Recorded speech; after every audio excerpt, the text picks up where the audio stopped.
Matthieu, chapitre 20. En effet, le royaume des cieux ressemble à un propriétaire qui sortit dès le matin afin d'embaucher des ouvriers pour sa vigne. Il se mit d'accord avec eux pour un salaire d'une pièce d'argent par jour et les envoya dans sa vigne. Il sortit vers 9 heures du matin et en vit d'autres qui étaient sur la place, sans travail. Il leur dit, « Allez aussi à ma vigne et je vous donnerai ce qui sera juste. » Et ils y allèrent. Il sortit de nouveau vers midi et vers 3 heures de l'après-midi, et il fit de même. Il sortit enfin vers 5 heures de l'après-midi et en trouva d'autres qui étaient là, sans travail. Il leur dit, « Pourquoi vous tenez-vous ici toute la journée sans travailler ?»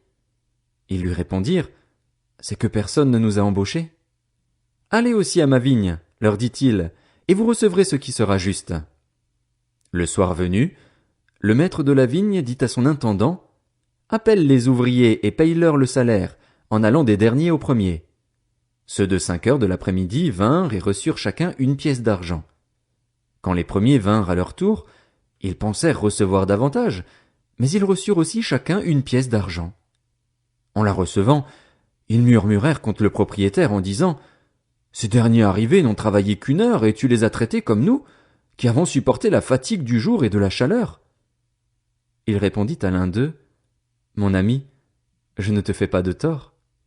N'as-tu pas été d'accord avec moi pour un salaire d'une pièce d'argent? Prends ce qui te revient et va-t'en.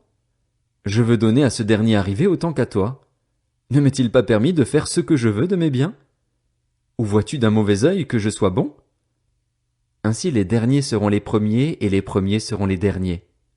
Beaucoup sont invités mais peu sont choisis. » Pendant qu'ils montaient à Jérusalem, Jésus prit à part les 12 disciples et leur dit en chemin, « Nous montons à Jérusalem et le Fils de l'homme sera livré aux chefs des prêtres et aux spécialistes de la loi. Ils le condamneront à mort et le livreront aux non-juifs pour qu'ils se moquent de lui, le fouettent et le crucifient. Le 3e jour il ressuscitera. » Alors la mère des fils de Zébédée s'approcha de Jésus avec ses fils et se prosterna pour lui faire une demande. Il lui dit, « Que veux-tu? » « Ordonne, lui dit-elle, que dans ton royaume mes 2 fils que voici soient assis l'un à ta droite et l'autre à ta gauche. » Jésus répondit, « Vous ne savez pas ce que vous demandez. Pouvez-vous boire la coupe que je vais boire, ou être baptisé du baptême dont je vais être baptisé? » Nous le pouvons, dirent-ils. Il leur répondit, « Vous boirez en effet ma coupe, et vous serez baptisés du baptême dont je vais être baptisé.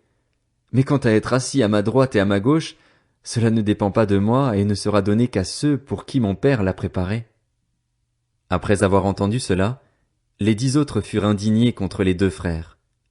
Jésus les appela et leur dit, « Vous savez que les chefs des nations dominent sur elles et que les grands les tiennent sous leur pouvoir.